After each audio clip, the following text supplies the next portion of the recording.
Listen guys, before we get into anything else, let me just say this. What happened at the 2026 Nürburgring 24 hours was absolutely insane. A record 352,000 fans showed up. Max Verstappen made his debut at one of the most brutal tracks on the planet, dominated for hours, and then heartbreak in the final 4 hours. We're talking raw speed, midnight battles, mechanical disasters, and a victory nobody saw coming. So buckle up, because this one is a roller coaster from start to finish. So let's set the scene. 25 seconds ahead of the others. There's Verstappen to the top of the screen. Yeah, it was good initially. Max Verstappen stepping into a 24-hour endurance race for the very first time in his career. No practice runs at this format. No experience of managing a car through an entire day and night cycle. Just pure instinct and that ridiculous amount of talent we've all seen in Formula One. Now, the Nürburgring Nordschleife is not your average circuit. This thing is over 25 kilometers of walls, bumps, blind corners, and absolutely zero room for error. And on his very first lap behind the wheel, hold on, he nearly lost the car completely over a bump and almost planted it straight into the wall. The crowd went absolutely mental. But here's the thing that makes this even more impressive.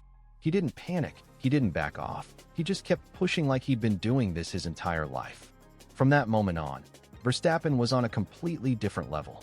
He started in P10 when he first got in the car, and within a handful of laps he was slicing through the field like it was nothing, passing the Mercedes, the Lamborghini, the BMW, and then, the move of the race so far, around the outside of a Mercedes at full throttle with 2 wheels on the grass.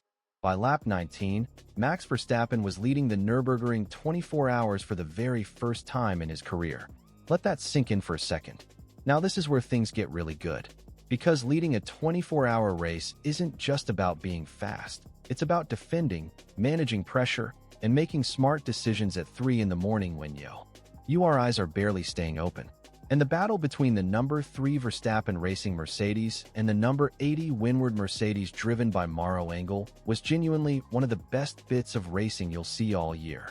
With 13 hours still left on the clock, Verstappen jumped back in for his night stint, sitting just 6 seconds behind the lead. He hunted Engel down, made his move on lap 69, and took the lead back. But Engel wasn't done. He came right back at him on the very next lap, trying to pass at the end of the Dottinger Hull. And Verstappen just shut the door completely. The number 80 Mercedes had to take to the grass after slight contact, and that was basically the last time Engel got close to the number 3 for a very long time. By the end of that double stint, Verstappen had pulled out a 32-second gap. In a 24-hour race, that's a massive cushion. The man was not here to play around.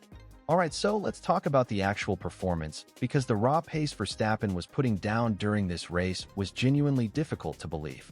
During his morning stint with around 6 hours left in the race, his average lap time was 8 minutes and 22.1 seconds with a best lap of 8 minutes and 12.8 seconds. Now compare that to the number 80 Mercedes, who was averaging 8 minutes and 24.2 seconds over that exact same period. That's a 2-second average gap every single lap, being maintained consistently over a 15-lap stint. In a race where every second matters and where the track, the traffic, and the conditions are constantly changing, that kind of consistency is just on another level. This wasn't a guy surviving his first endurance race. This was a guy who looked like he'd done this 100 times before. So heading into the final 4 hours, Team Verstappen Racing was sitting 32 seconds clear of the field, and everything looked perfect. The race was basically theirs to lose. Danny Juncadella took over from Max for what should have been a straightforward run to the finish line. But just 2 laps into his stint, the team got an ABS warning flashing up on the data. Then came the noises. Then came the vibrations. And when they brought the car into the garage, the damage was already done: driveshaft failure. In a matter of minutes, a race that had been completely dominated was suddenly over. Juncadella eventually made it back out onto the circuit with just 1 lap remaining, not to fight for a position, but just to finish the race as some kind of small consolation. Honestly, one of the most painful things to watch in motorsport. While all of that Verstappen drama was unfolding, the rest of the race had already been absolutely brutal on the other contenders. Kevin Esster's Porsche 911, one of the genuine favorites, spun out on an oil spill in hour 5, and that was his race done. The Ford Mustang of Arjun Maini hit the exact same oil and suffered the same fate not long after. The number 16 Audi picked up damage in the rain and eventually had to retire. Two Porsche 911s had massive shunts during the night session. The Aston Martin suffered a suspension failure on the back straight during the morning. This race was absolutely eating cars alive, and the fact that Verstappen Racing made it as far as they did without a scratch, right up until those final 4 hours, was already an achievement in itself. And when the dust settled after 24 hours and 156 laps, it was the number 80 windward Mercedes of Maro Engel, Maxime Martin, Fabian Schiller, and Lucas Stoltz that took the victory.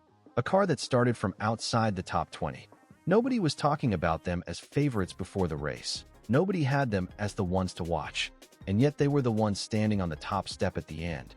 It was Mercedes' first Nürburgring 24 hours win since 2016 and a first victory at this race for Martin, Schiller, and Stoltz, with Engel adding a second to his collection.